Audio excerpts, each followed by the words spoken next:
Assalamualaikum warahmatullahi wabarakatuh. Jumpa lagi di pertemuan kali ini. Minggu kemarin kita sudah bahas tentang fungsi ya.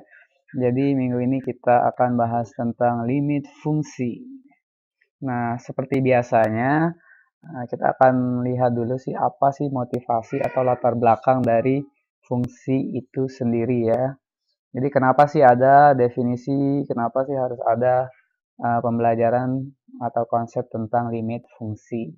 Nah, pada materi ini yang kita pelajari masih sama, yaitu tentang fungsi. Misalnya kita punya suatu fungsi ya, fungsi f(x) sama dengan 2x ditambah 1, maka limit di sini bisa kita cari dengan cara mensubstitusikan nilai x yang ingin dicari ya. Jadi kalau misalnya nanti di jenjang sebelumnya, ini dianggap dulu ya bahwa kalian telah pernah mempelajari ini, misalnya akan dicari limit pada x mendekati ya, x mendekati 1 misalnya pada fungsi sebelah kanan tadi yaitu 2x ditambah 1, maka ini hampir sama ya konsepnya dengan mensubstitusi seperti biasa. Ini konsep awal ya, walaupun nanti sebenarnya ada perbedaannya sedikit ya. Jadi kita substitusikan x-nya 1 ditambah 1. Hasilnya adalah 5. Nah, ini pada fungsi-fungsi yang tidak ada pembagiannya ya. Jadi dia akan sama persis dengan fungsi biasa. Kemudian kalau kita punya fungsi yang agak aneh, misalnya fungsinya pembagian yang punya faktor ya nantinya, misalnya x kuadrat min 1 dibagi dengan x min 1 ya. Nah, maka limitnya gitu ya. Limitnya ini bisa kita cari, misalnya dicari limit x mendekati 0 gitu ya, dari fungsi yang sebelah kiri kita itu, x mendekati 0, x mendekati 0 dari x kuadrat min 1 per x min 1. Ini ya. Nah, jadi dengan konsep yang di atas, dengan cara yang sama, kita bisa dapatkan bahwa x-nya kita ganti 0, 0 kuadrat kurang 1 dibagi 0 dikurang 1. Hasilnya adalah min 1 dibagi min 1, hasilnya adalah 1. Jadi dengan teknik mensubstitusi, substitusi biasa, kita dapatkan bahwa nilai limit dari fungsi-fungsi ini adalah sebagai berikut ya. Jadi kalau nilainya x mendekati 0 masih berupa angka gitu ya, terdefinisi, maka itulah yang dinamakan dengan nilai limit. Jadi konsep yang paling awal harus diingat bahwa limit itu hampir sama ya dengan mensubstitusikan nilainya. Nah, pada kasus berikutnya, jika kita ambil fx yang sama, tetapi pendekatan limitnya berbeda ya, yaitu pada faktor dari penyebutnya. Jadi ini kita ambil jika diambil limit x yang ada pada faktornya. Kalau pada soal itu x-nya sama dengan 1 ya. Jadi faktor dari penyebut. Nah, ini yang kita hindari dari awal perkuliahan kalkulus ya. Jadi kita akan coba cek kalau limitnya pada 1 gitu ya. ambil limit X-nya pada 1, maka akan kita dapatkan 1 kuadrat dikurang 1 dibagi 1 dikurang 1. Apa yang terjadi? Kita dapatkan bahwa 0 dibagi dengan 0 ya. Nah, dalam matematika, dalam kalkulus dunia nyata ini, bahwa pembagian dengan 0 gitu ya, itu menjadi tidak terdefinisi. Nah, dari sinilah muncul nanti pendefinisian limit ya. Di seorang matematikawan itu tidak akan berhenti sampai ini ya, sampai dari kata-kata tidak terdefinisi, tetapi akan mencoba berbagai hal sehingga diperoleh hasil yang lebih baik ya. Nah, untuk menjawab pertanyaan ini, maka kita bisa menggunakan yang pertama konsep analitik ya. Jadi ini namanya konsep analitik. Ini konsep analitik menghitung ya. Jadi yang seperti ini bisa dihitung menggunakan perkalian dan pembagian biasa. Jadi kalau di sini saya punya X tadi, di sini saya punya Fx. Oke, Fx. Maka kalau di sini saya ambil nilainya ini 1 tadi. Di sini saya ambil 0. Di sini saya ambil yang kurang dari situ min 1. Ini min 2, ini min 3, oke ya, atau nanti secara Excel sebenarnya bisa ditarik nih sama dengan kita ambil nih rumus yang ini X kuadrat dikurang 1 dibagi dengan X dikurang 1, hasilnya adalah 2 ya. Ini kita tarik, dia akan mengcopy secara otomatis seperti ini ya. Nah, nampak bahwa pada saat X-nya tadi mendekati 0 ya, 0, maka hasilnya adalah 1. Benar ya, sesuai hitungan kita ya. Nah, pada saat 1, maka dia akan tidak terdefinisi dengan baik. Nah, ini yang akan kita coba definisikan. Jadi benar bahwa di titik X sama dengan 1, dia tidak punya nilai. Tetapi kita bisa mendefinisikan secara dekat ya. Ini kita ambil dulu 0,9, terus lebih dekat lagi 0,99, terus lebih dekat lagi 0,999, kemudian lebih dekat lagi 0,9999. Seharusnya bisa lagi lebih dekat 0,9999 dan seterusnya. Nah, kemudian kita anggap ini hasilnya 1 ya. Nah, kemudian setelah 1 yang dekat dengan 1, 1,000, kita anggap ini yang terdekat. Kemudian kita ambil 1,001, kemudian 1,00 ini ya. Kemudian ini kita ambil 1,1. Nah, makanya dengan konsep analitik ini kita bisa memberikan definisi baru ya. Jadi pada saat pensubstitusian 1 ini yang tidak bisa gitu ya, yang tidak terdefinisi secara matematis, tapi kita bisa lihat bahwa dari arah kiri gitu ya, dari 0,9 sampai 0,99 dan seterusnya, dia akan mendekati 1,99, 1, terus. Kemudian setelah itu dia 2,001, 2, 2, 2. Berarti kita bisa memprediksi nilai yang sangat dekat dengan 1 itu hasilnya adalah 2 ya. Jadi di sini kita bisa cek bahwa ini harusnya bisa kita tebak hasilnya 2. Ya kan? 19, 19, 19, 2, terus dia naik 2,001 dan seterusnya. Makanya secara analitik gitu ya. Secara analitik bahwa limit X mendekati ya, bukan sama dengan. Makanya tadi ini perbedaannya saya bilang. Dia tidak langsung disubstitusi karena dia hanya mendekati ya. Kalau dia sama dengan hasilnya tidak terdefinisi, tapi pada saat dia mendekati atau kita definisikan dengan limit, jadi kata limit itu sendiri berarti X yang sangat dekat dengan satu, tetapi tidak satu.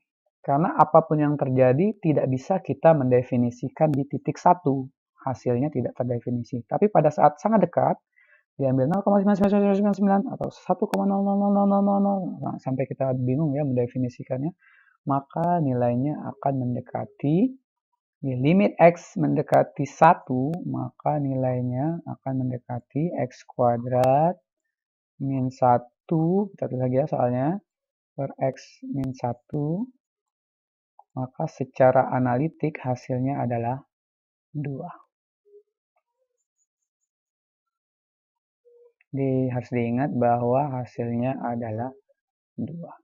Jadi limit bisa dicari dengan analitik ya. Oke, jadi secara analitik, secara coba-coba seperti ini, maka limitnya sama dengan 2. Nah, pertanyaan berikutnya adalah, dapatkah kita mendefinisikan limit ini tanpa menghitung analitiknya ya? Kita akan coba. Nah, perhatikan kembali bahwa jika kita punya limit seperti ini, maka secara aljabar,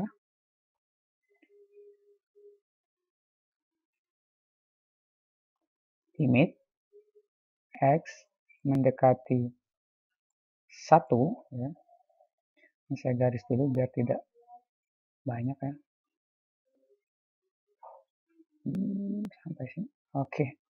Limit X mendekati 1 secara aljabar, X kuadrat min 1 dibagi X min 1. Nah, kata kuncinya itu sebenarnya ada di sini nih, di faktor penyebut. Faktor penyebut inilah yang membuat dia tidak terdefinisi, pembagian dengan 0. Jadi,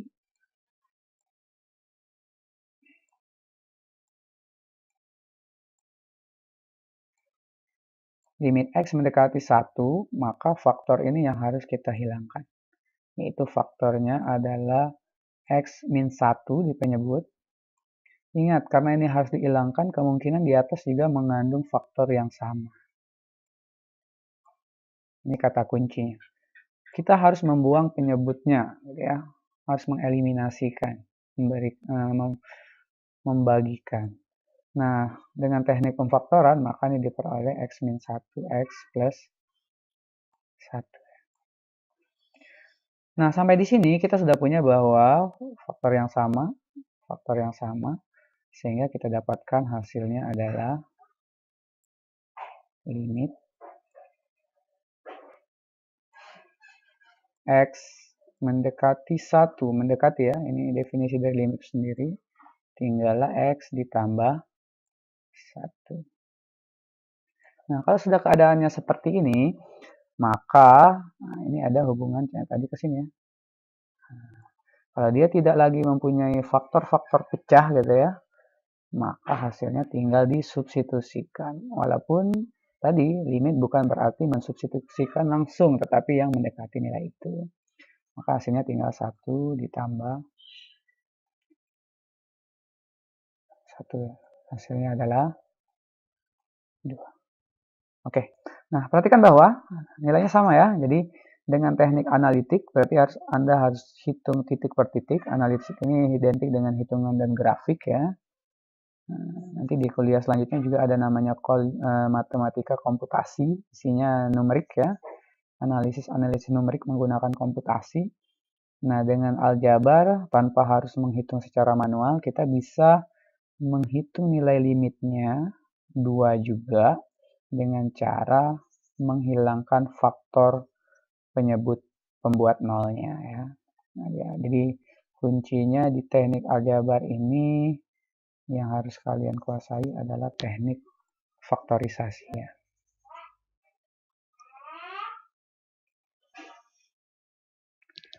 Silakan di screenshot sampai sini. Ini definisi dari limit ya. Selanjutnya, kita akan cek beberapa contoh soal ya.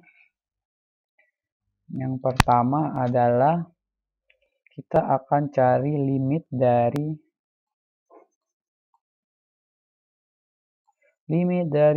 X mendekati 2 dari persamaan X kuadrat min 1.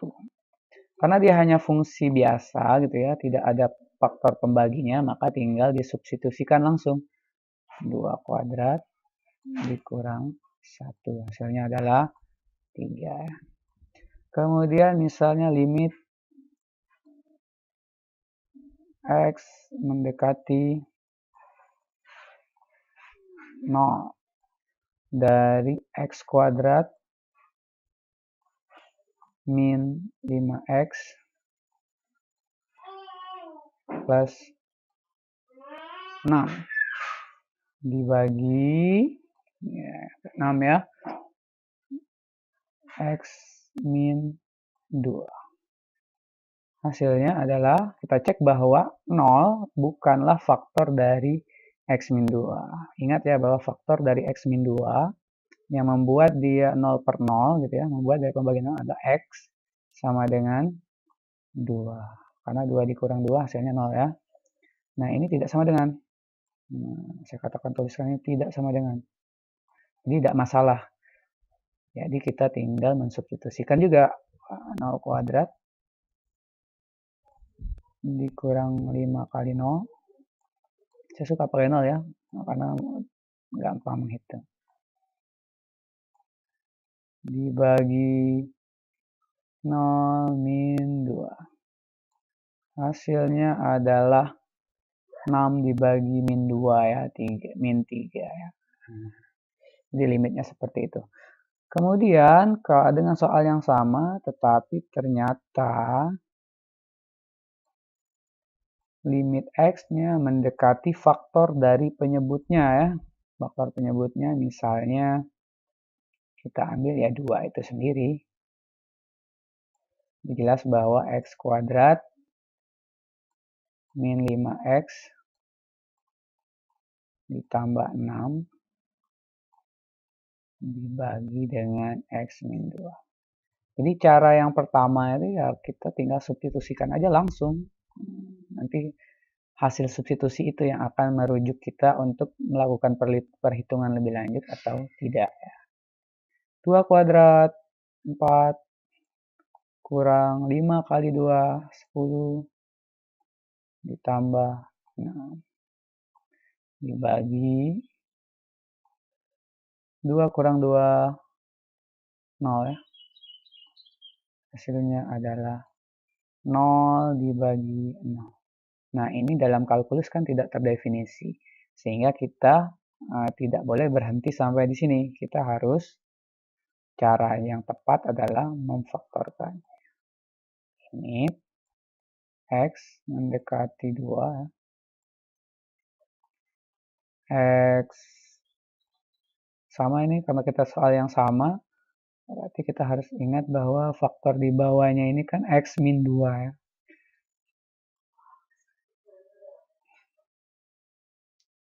Oke, berarti di atas juga ada pasti faktor X min 2. Ini teknik yang paling gampang. Nah, tinggal dilihat biar jadi 6. Padahal di sini min 2. Jadi 6 min 2. Berarti di sini faktornya adalah X min 3. Oke. Setelah Anda dapatkan seperti itu, jika Anda tidak yakin ya tinggal dikalikan. X min 2, X min 3. Apakah benar hasilnya seperti itu? Kalau misalnya masih memang mau dicoba, kita buat yang ini kemarin boleh. Ada 4 kotak ya.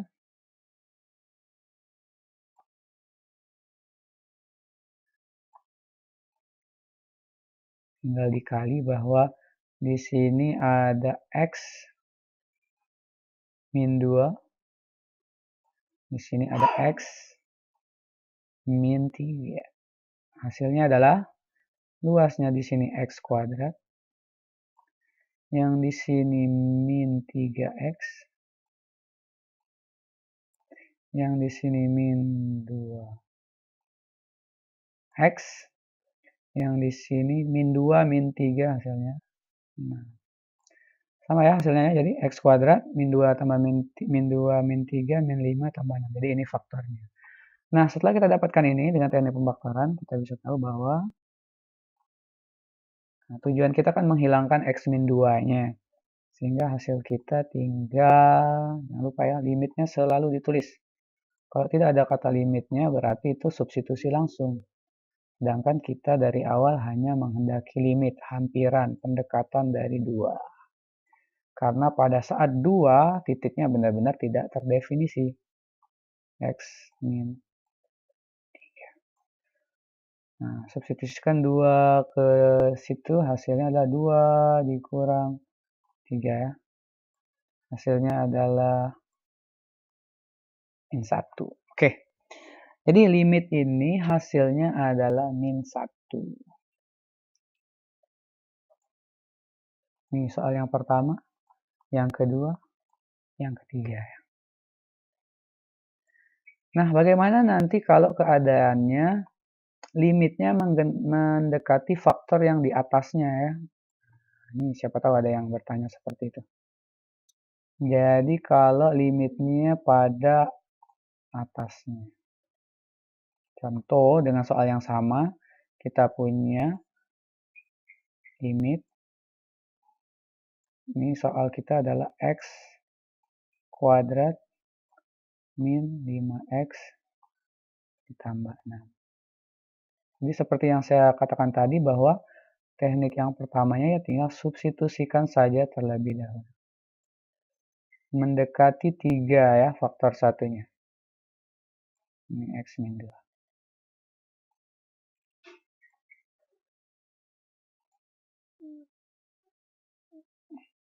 Oke, pertanyaan selanjutnya adalah bagaimana kalau X-nya 3-nya faktor yang di atas. Nah, ini sebenarnya sama dengan kasus yang kedua ini ya.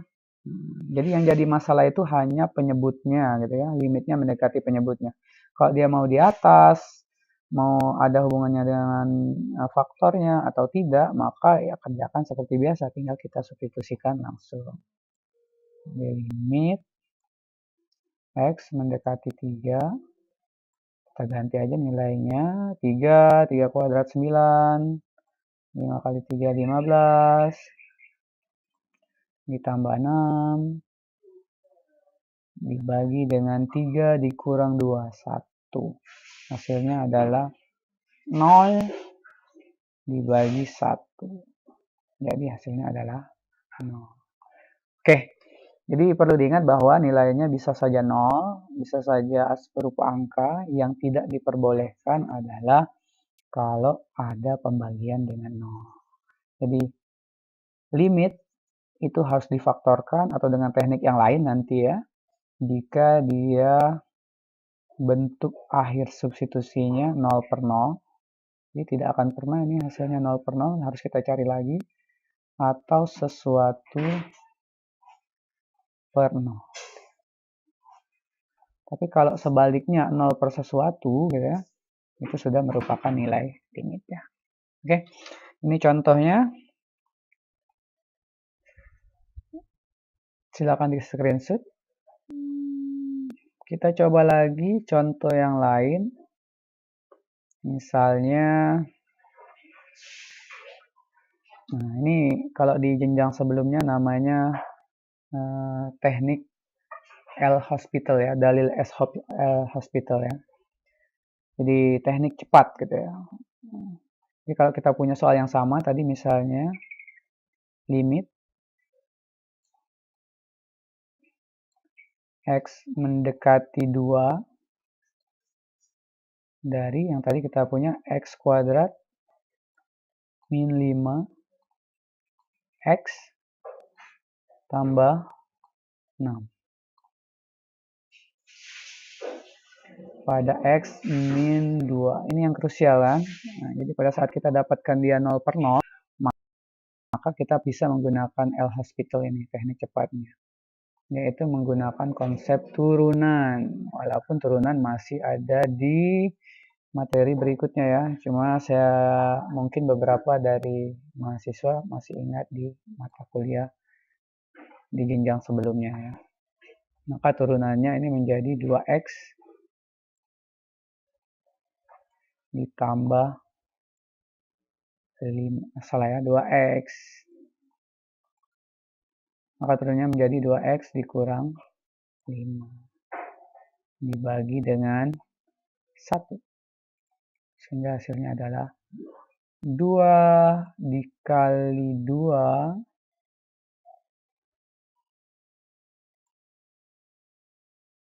dikurang 5 dibagi 1. Hasilnya adalah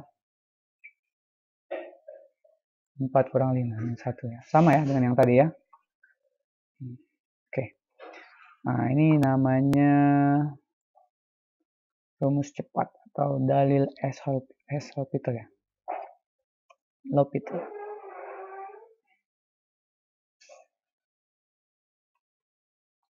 Jadi cara menghitung cepat dengan konsep turunan.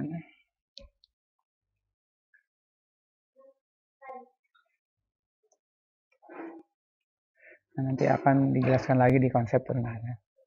Jadi kita sudah punya teknik yang pertama tentang limit itu mensubstitusi langsung. Kemudian jika dia 0 per 0 maka kita bisa memfaktorkan. Atau yang kedua bisa juga nanti menggunakan perkalian sekawan ya. Nah, ini saya jadikan PR aja nanti. Jadi silakan dicari nanti di internet tentang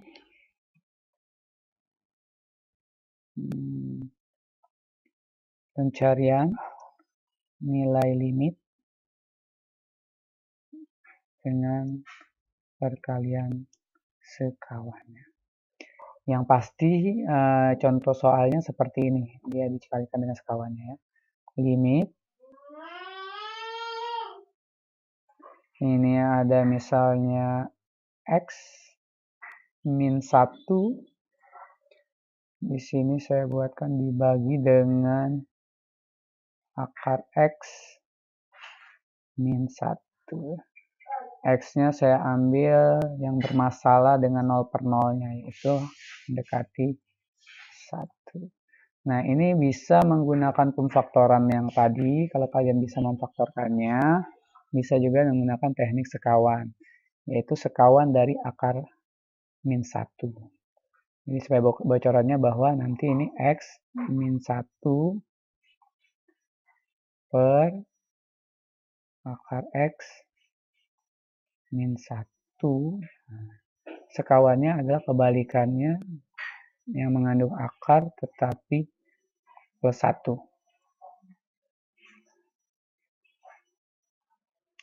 X plus 1. Oke, jangan lupa ya, limitnya masih tetap ada. Limit